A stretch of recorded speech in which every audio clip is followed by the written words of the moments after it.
What's up, people? Another episode of Just for Sports. Jumoke Davis here with you.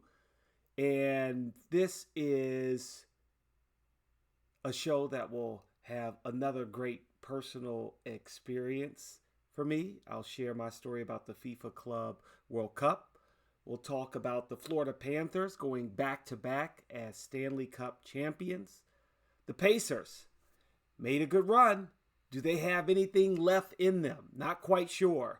We'll talk about Kevin Durant, the Red Sox, trading Rafael Devers, Shohei Ohtani back on the mound, the U.S. Open that was here in Pittsburgh, and Mr. Rodgers' neighborhood.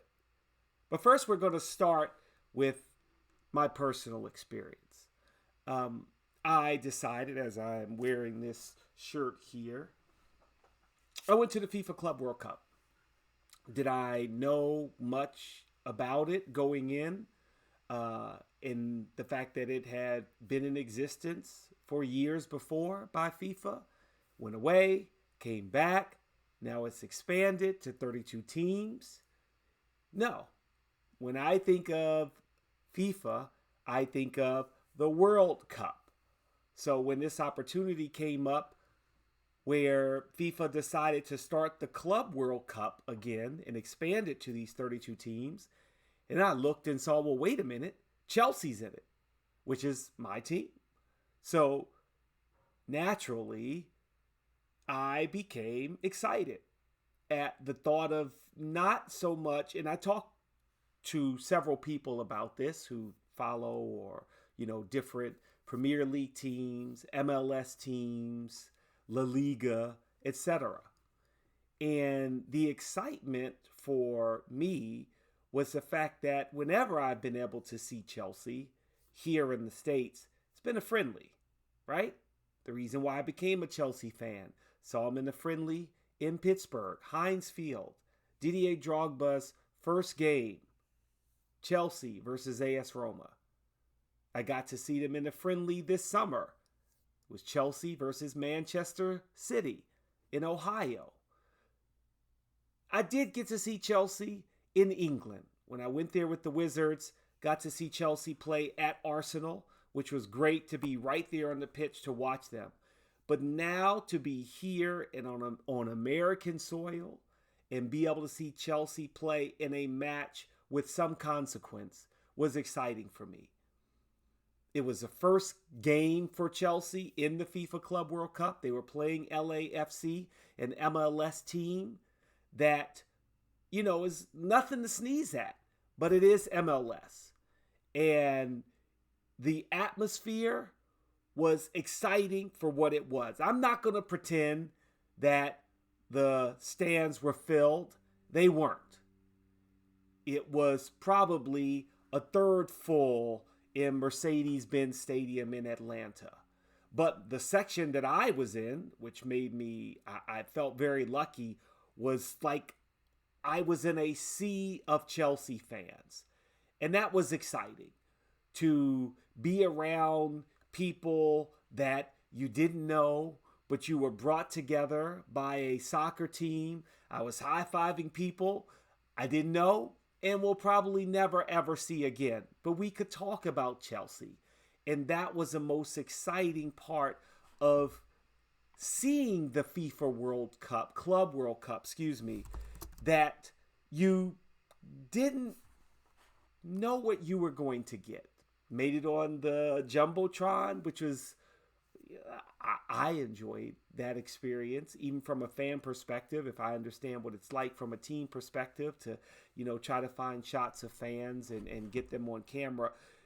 But realistically, it was just a good moment to be around people who support their team. I love seeing the LAFC fans on the other side that had their section. They were rooting on their team. I was about 25 rows up from the pitch. So in the first half, yes, Chelsea was going the other way, but the exciting thing for the second half, they were coming this way. So when there was this epic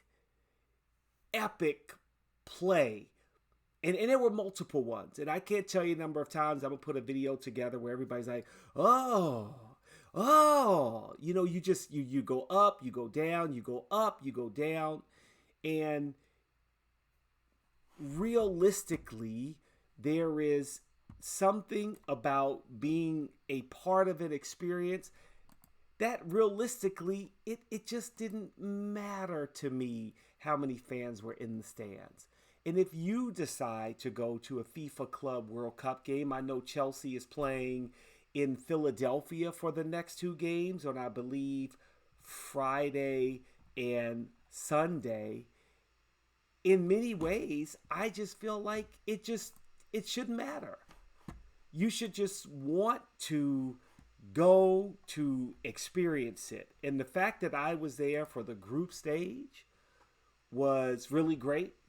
Chelsea, they won 2-0 on a beautiful play by Pedro Neto and Enzo Fernandez in the 34th and 79th minute respectively. They won the match 2-0 over LAFC, and they dominated. There's no doubt in my mind that they dominated the match, and I think LAFC fans will realize that too, but I think LAFC fans were great to be there. I mean, they did have Claude Giroux. They had who played the second half. They got Hugo Lloris playing for LAFC. So, there was a part of me that also realized that you had these teams in the MLS that are starting to get some of the players from Premier League on the other end of their career. David Beckham. I remember when David Beckham went to the LA Galaxy. DC United has had their fair share of former Premier League players. But here we are watching the greatness in the Premier League in the United States in a meaningful match. And Cole Palmer hit a rocket that came up in the stands that was one section over. But it was just great to be right there and to see it. And to just be around a sea of fans. Atlanta was great. I thought the experience was amazing. That was my first time ever in Mercedes-Benz Stadium. And to see their big Jumbotron center-hung ring with the stats and the graphics and the replays. But realistically, what I try to do is watch the game on the field. You're here to watch it on the field, not look up. So I didn't look up that often. I wanted to immerse myself in the experience, and I enjoyed it, just being around other Chelsea fans. And I wish I could go to more games as they play in Philadelphia. Will be exciting. But I thought the lineup was good. They had Palmer, Jackson, Neto, Sanchez in goal. Nkunku came in the game. It was just a really good atmosphere to be in. And if you get a chance to go to the FIFA Club World Cup, you should. There are a lot of great teams playing in it. Man City's in it. Inter's in it. Borussia Dortmund's in it. Real Madrid is in it. It's Inter Miami's in it. Bayern's in it. PSG's in it. Seattle Sounders in it. Benfica's in it. I'm trying to think if there's any other I'm sure there are plenty of teams I left out. Juventus is in it. And then obviously LAFC is in it. Auckland City's in it. Porto's in it.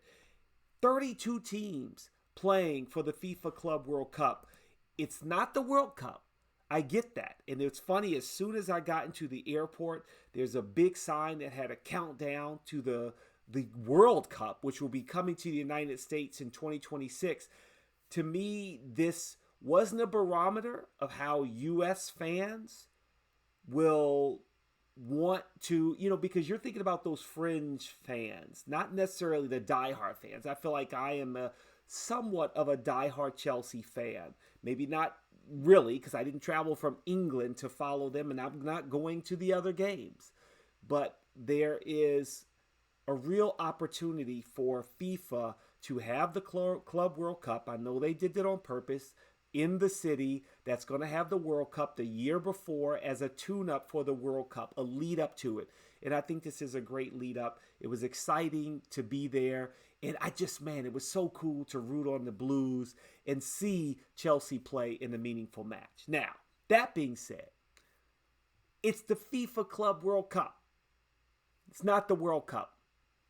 There's the Stanley Cup. And I know that there is also not as much attention put on the Stanley Cup. But last night, the Florida Panthers did what they had to do, making history, winning back-to-back Stanley Cup finals. Now, I was 100% wrong. I went with my heart. I said the Capitals would win the Stanley Cup finals. They were the second best team in the NHL, and frankly, it was a disappointing season in that I'm sure the Capitals wanted to go further. It was an amazing season, 50th season for the team. Alex Ovechkin passes Wayne Gretzky as the greatest scorer ever, and the postseason was a flop.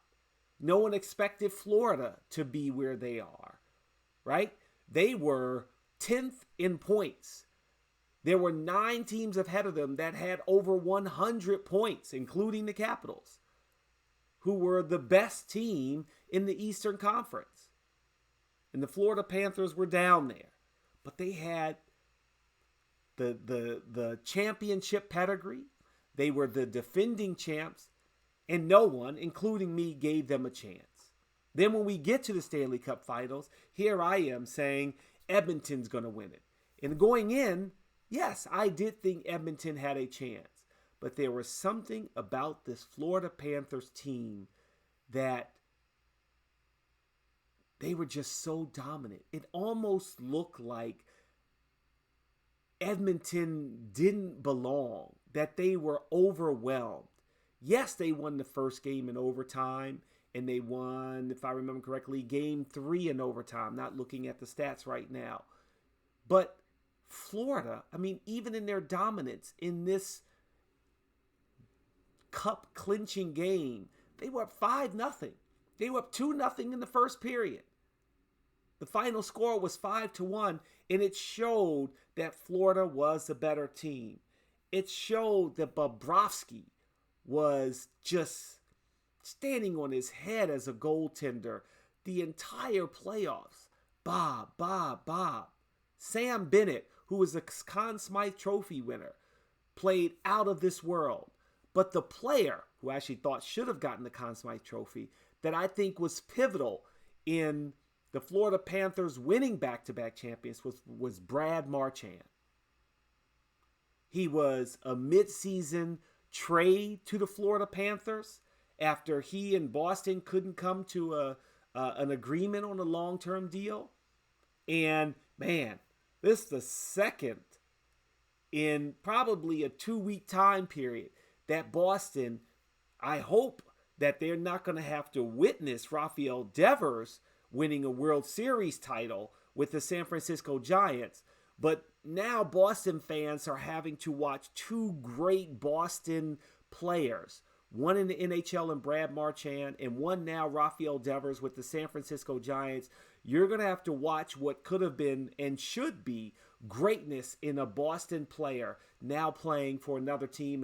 And Boston had to watch Brad Marchand win his second Stanley Cup championship with the Florida Panthers. Florida, who knew that they could be NHL royalty? No one plays hockey in Florida. Well, the Florida Panthers do. And I was watching last night, watched it again this morning as the buzzer sounded and watching the players celebrate. It's such a beautiful sight to see what the emotion coming out in players. Cannot believe what it means to win a championship. And the closest I can say I've got is when the Caps won it. Obviously, I work more with the Wizards, but it was still a part of the family. And the excitement, the euphoria you feel when your team won the championship. I'm happy for Florida. I'm happy for Seth Jones, who is the son of a NBA player, Popeye Jones, who actually played with the Wizards while I was there, and won, I believe he won an NBA title as an assistant GM now in the NBA. But Man, what a game. Brad Marchand, 10 goals, 10 assists in 23 games, 2 overtime game winners.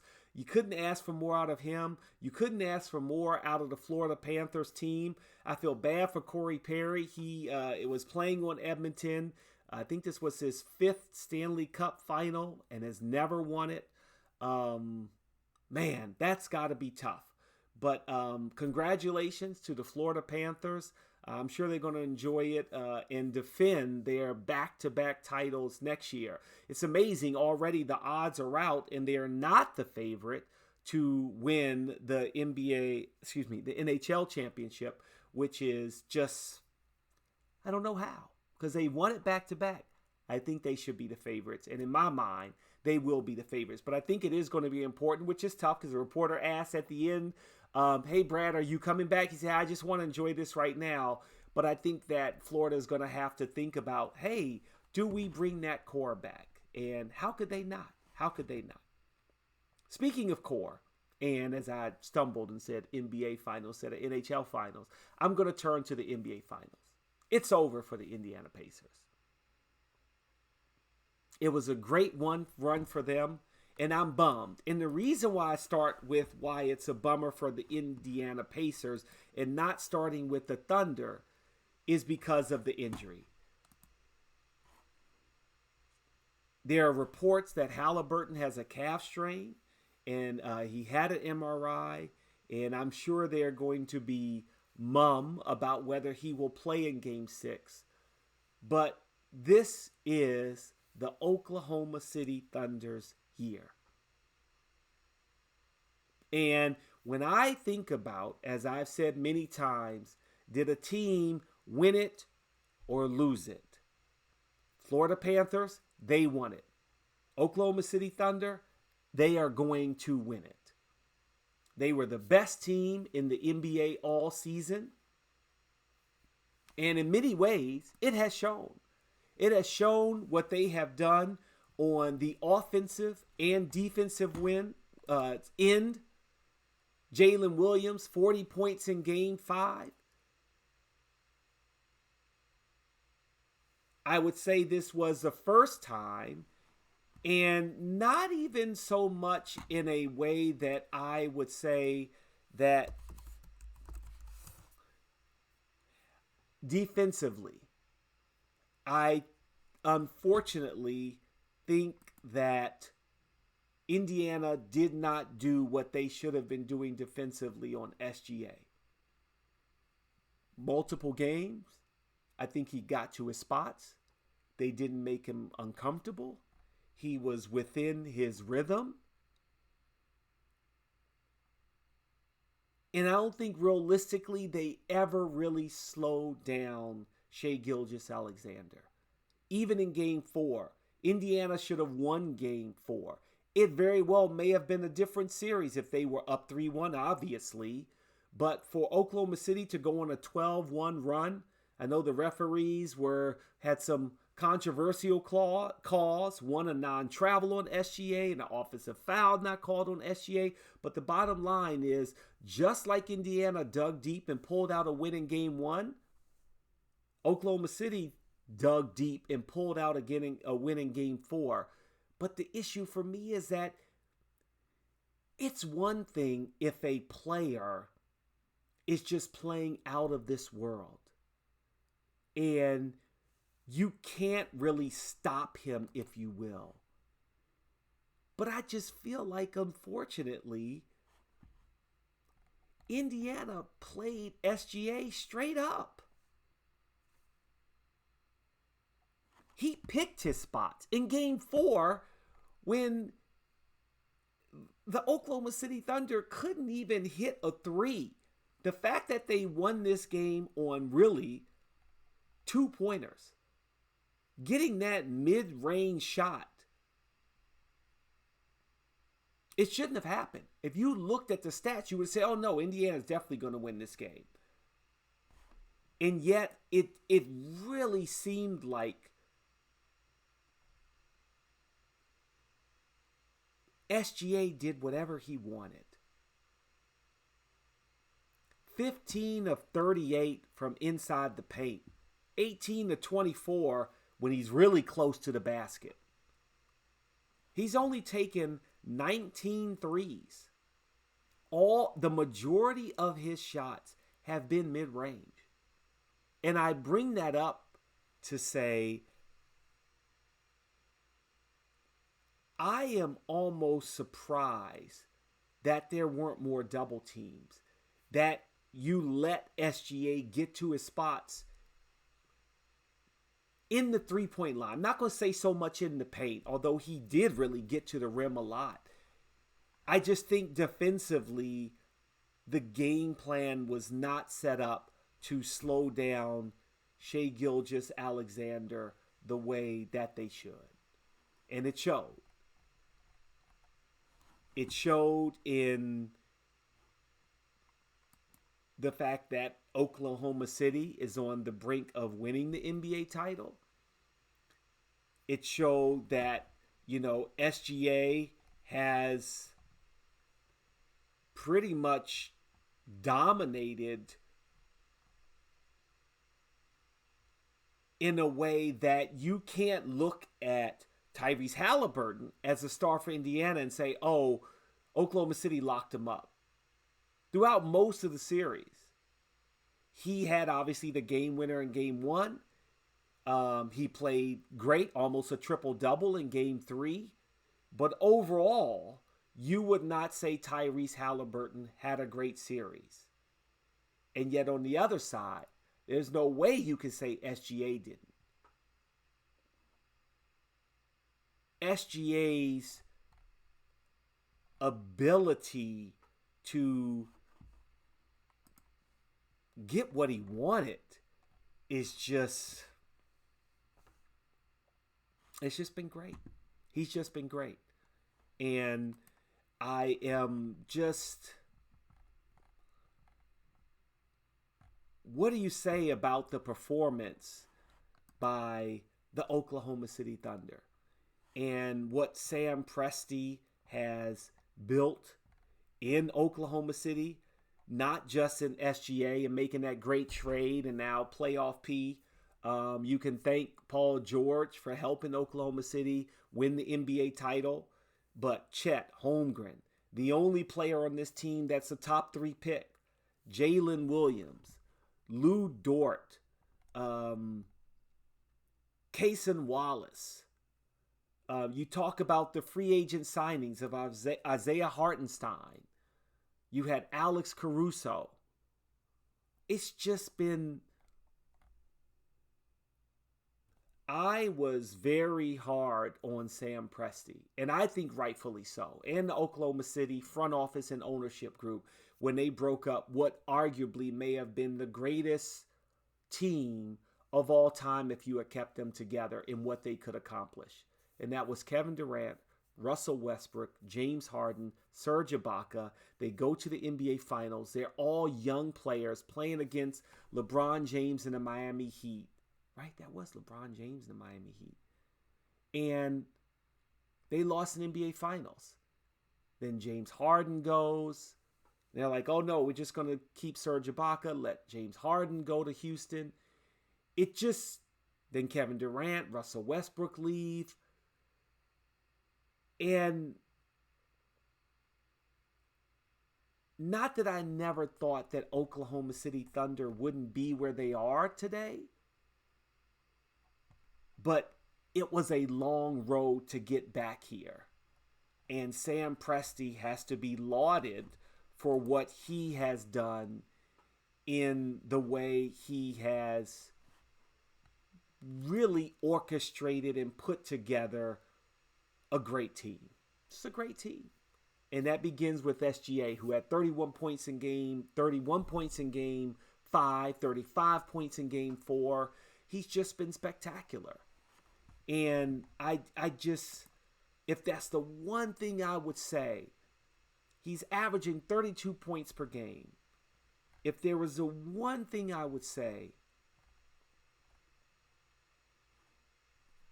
it's really that Indiana didn't do enough to stop SGA. Rick Carlisle and the coaches didn't quite have the right game plan to get the ball out of his hand and make the other players beat you. Jalen Williams scores 40 points in Game 5. Okay. You can point to it and be like, hey, he stepped up. But when you look at the NBA Finals, SGA at 31, 35, 24, 34, 38 points in Game 1. Like, you didn't slow him down. You let him get to his spots. And I would still say that Oklahoma City, if and when they win the championship, that they won it. But Indiana didn't do enough to try to stop SGA, in my mind. And that's why they are going to be the NBA champions. And my hat's off to them, just like to the Florida Panthers. Now, one thing I think the NBA should think about is putting a moratorium on trades during the NBA Finals. No NBA news outside of what's happening on the court. And the reason I say that is because while the NBA Finals, which very well may end up being one of the lowest rated finals of all time, and that's unfortunate because the series has been fun to watch. You've had a few close games. But Desmond Bane trade right now? That's what we're doing? A huge, it is a blockbuster trade in the number of players that were traded. Would I call this a blockbuster? Like what we're waiting to see with Kevin Durant? Probably not. But the bottom line is there was a trade. And it took away from the NBA Finals news, in my mind, because you had a trade. And I just didn't understand it. It was shocking to see it. Desmond Bane traded from the Memphis Grizzlies to the Orlando Magic for what I thought what Desmond Bane is as a player. Not great, but a really good player. I thought it was an even trade. I don't think Desmond Bane is a superstar. But at the same time, okay, you get Contavious Caldwell-Pope, Cole Anthony, 4 unprotected draft picks. Memphis, I was like, wait a minute. I don't think they're rebuilding, but I think with Jaren Jackson Jr. and Ja Morant, the 2 J's, Desmond Bane, I think for Orlando allows for them to get more of a seasoned vet, as Orlando, especially when you think of Boston, they're going to be without Jason Tatum for the entire 2025-26 season. So maybe the Orlando Magic, they're like, we can win now. Now, I don't think Memphis doesn't think that they can win now, but now they'll go into the draft. They'll have maybe get a few more younger players that they will be able to possibly pick up. It is interesting when you look at the mock draft who's going to take who. It's going to be quite interesting to see what happens next. And who knows what Desmond Bane is going to be in Orlando and how this will affect Memphis. They have a new coach. There's going to be a lot of changes, I think, what you see in the makeup of that Memphis team. And maybe now having a full season, a healthy Ja Morant, who is electric. And Jaren Jackson Jr. is one of the best big men in the NBA with a young core. It will be interesting to see how this affects Memphis and Orlando. Now, the trade everyone's waiting to happen is, where's Kevin Durant going? Now, the thing for me is, and one more thing that I forgot when I think about Desmond Bane, he's a great 3-and-D player, and I believe that Orlando probably thinks that What they saw in Pascal Siakam when Indiana traded for Pascal and what he meant to that team. Now, he is an NBA world champion, what makes a difference, but I believe Orlando maybe thinks Bane can bring some of that experience and some juice to Orlando, to a young Orlando team with Paolo Banchero, the Wagner twins, etc., etc. But back to Kevin Durant. Don't you think he gets moved around almost like a journeyman? It is weird to me the number of teams that players who I would consider superstars are moving around these days in the NBA. It's not the same. You know, Brad Marchand, yes, he was traded for Boston. He played the entire career with Boston. You look at the NBA Finals. You got Tyrese Halliburton, who isn't now he's going to be a superstar. But before that, it was like, let's trade for Tyrese. Let's trade for Pascal. Let's trade for SGA. Let's see what happens.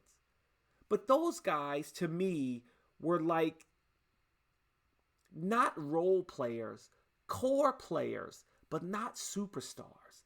Not Hall of Fame like Kevin Durant. And even when you look at LeBron James. And now you've got this thing where players are just bouncing around. And for Kevin Durant, you're going to watch Oklahoma City, the team that drafted you as a Seattle Supersonic, mind you. They're going to win their first NBA title when it should have been Kevin Durant with Oklahoma City. When they had their core draft that they were together. They were a good young team. And it is funny to see not so much full circle, but for now to turn around and see Oklahoma City win it. And here we have Kevin Durant about to play for his fifth team. He started out drafted in Seattle, but then they moved to Oklahoma City. Played there for almost 10 seasons before he was traded to Golden State. We know, you know, I know, Kevin Durant, yes, he can call himself an NBA champion, but he will never really be thought of as someone who was that number one. Because he went to a team who had already won it in Golden State. So realistically, when you look at Golden State and you're like, oh yeah, they won NBA titles, you're always going to say, oh, it's Steph Curry. Kevin Durant will be remembered as an NBA champion, but as an afterthought when you think about the history of Golden State. You're going to think Steph Curry, Klay Thompson, Draymond Green, and then you'll be like, oh yeah, that's right, Kevin Durant was on that team. That's what, you may not do that now, but that's what will happen 5-10 years from now. Oh yeah, I guess that Kevin Durant was on there. He's been on so many teams. So he went from Oklahoma City to Golden State to Brooklyn to Phoenix. Now on to his fifth team. Where things once again are not working out. We may never know what happened in Golden State, but they worked out in terms of them winning back-to-back titles. But there also was some tension there, as I have read, between Draymond Green and Kevin Durant. Some friction. Then he goes to Brooklyn. Doesn't work out. Goes to Phoenix. Even I said, hey, Phoenix may win the NBA title. Now, they were my favorite. Kevin Durant, Devin Booker, Bradley Beal. That is a great, great core. And you had a superstar and an NBA champion, Kevin Durant, there. I don't want them to give up on this trio, but it looks like they might. Kevin Durant, oft injured. Bradley Beal, oft injured. Devin Booker has been injured, but I'm not going to say off injured. But this is where they are, and it's not a good situation. By any stretch of the imagination, it's not. And I hate to see this for Kevin Durant. I am probably more in my heart connected to Kevin Durant because he's from the DMV. I always root for him to do well. There was a chance as a free agent that I thought he was going to come to the Wizards, and I was a part of that pitch to try to help to get him to come to the Wizards. And we were bummed when it didn't happen. I thought the video we made went very well, very successful. I love seeing the big center hung with his name. And, we did the mock Wizards jersey and hoping we were going to have like a great presentation for him. He was going to come to D.C. and see what the Wizards had to offer. And he didn't want to play in D.C. Now he's trying to hop on another team to win another NBA title. And to me, that's not what greatness should be doing. You should be like, no, come to me to win it. Let me put you on my back. Not think about other destinations I want to go to try to hop on a title like he did with Golden State. If there was a chance he was going to come to the Wizards, it was going to be Kevin Durant, John Wall, Bradley Beal. Just funny, it would have been Beal the first time. And I think that they were coming off of a great run in the NBA playoffs. They needed to get to that next level. Paul Pierce got them kind of there, but Kevin Durant, I think, would have been on a different level. Coming home, playing for the home team. That dream may still come true. Not this season, as all the teams he's trying to get traded to all have been in the playoffs. Minnesota, San Antonio, I think those will be one of the two destinations. So he can play with Victor Wembanyama and Chris Paul and Jeremy Sochan. Or he can go and play in Minnesota with Anthony Edwards, Rudy Gobert. He's talking about the Miami Heat as a possibility, but what they may have to give up, I don't know. I don't know if they've got enough to trade for Kevin Durant, because Kevin Durant, you'd think that any team that's trading for Kevin Durant, Phoenix is going to ask for more than what Memphis got for Desmond Bane. And you'd say that Kevin Durant is better than Desmond Bane, right? Come on. Of course you would. So we'll see where he goes. Another as the world turns with Kevin Durant. Speaking of as the world turns, the world is spinning for the Red Sox. And not in a good way. When you have a superstar like what you have in Rafael Devers, you cannot make the mistake of trading that superstar. I think not just in the NBA, maybe not in the NFL. It's they're players' leagues. And the Red Sox made a calculated mistake in the way that they brought in Alex Bregman when they knew they had Devers at third base. Who cares if he wasn't great at third base? All right, we're not going to get into that. We're talking semantics, probably analytics. That's like, oh, well, he wasn't really good at third base. You ask him to move to DH. You get him at DH. Then you have you got Tristan, I always get his name wrong, Casas got hurt. You asked him to move to first base. He's not happy about it. And now he's disgruntled. The Boston Red Sox, unfortunately, are not looking good right now. They're one game over 500. I picked them to win the AL East, and that's not going to happen. They are in disarray. Their locker room is a mess. They don't have what I would consider good culture right now. And even if you want to say, well, that's because of Rafael Devers, but in my mind, it wasn't his fault. You put yourself in that situation.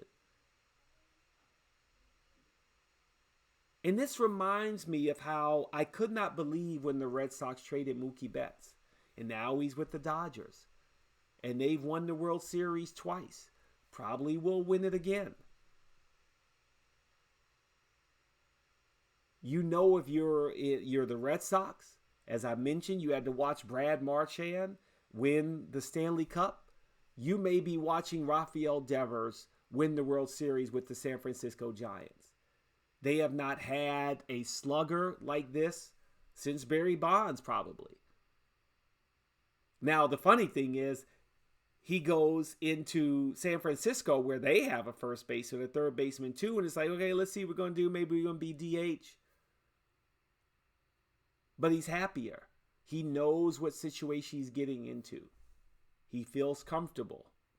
And that can happen any moment where that comfortability changes. But this reminds me of the same thing they did with Mookie Betts. It didn't work out so well for Boston. It's the NBA, but it reminds me a little of Luka Doncic. Dallas gave up a superstar. Why? Why, in the prime of a career, do you give away a star like that? And granted, okay, they got some players back. Who knows how they will do? Kyle Harrison, Jordan Hicks, and some prospects. Who knows? Maybe they will work out. James Tibbs III and Jose Bello. But I think that what you have in San Francisco is they realize, hey, we've got a shot here. The NL West will be the most contested division in Major League Baseball this year. And it's going to be exciting to see as that comes down the stretch. No days off for any of those players because it may come down to a game or two in the NL West. Maybe this can help Boston. Possibly. But I don't see it. I think this really, when Boston, things were looking up, and I know when they signed Bregman, they were like, hey, we got a really good team. Let's add to it. Maybe they never contacted Devers in the beginning. But they signed him to a 10-year, $300 million plus deal. Luckily, the Giants are going to eat most of that. But Devers was supposed to be the cornerstone. And now he's not. And to me, that just doesn't make much sense. I just don't understand. And I'm not a Boston fan. My grandfather loved Boston teams. But this may not bode well for Boston in the short or long term. Certainly not this season. I don't see it.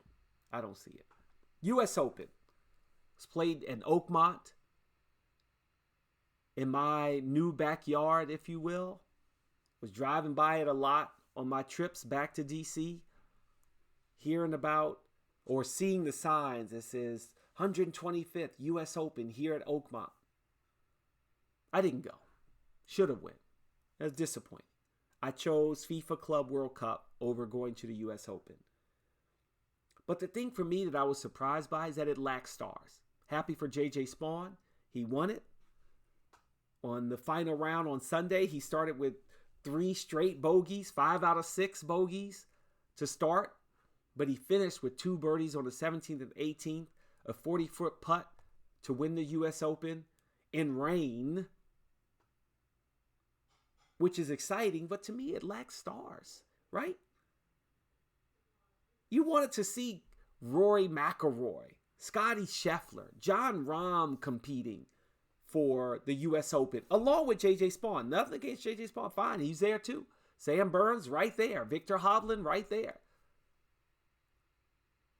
But this U.S. Open, to me, was marred by the lack of stars. I'd be curious, just like the NBA Finals, if the ratings were down, not just because of that, but the rain delays and the delay that should have happened, or maybe the... Burns got burned by the USGA on the 15th hole. He should have been given a drop. He wasn't, got frustrated, hit a bad shot, threw his club. He had been playing very well on the leaderboard for most of the weekend. And to fall the way he did, as everyone did, and J.J. Spaun sit at the top, the only player under par, good for him.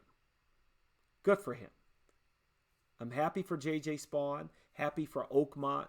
Wish it didn't rain as much, but they probably should have been playing on Monday to make it more. And you can always say, well, everybody was playing in the rain, and that's true.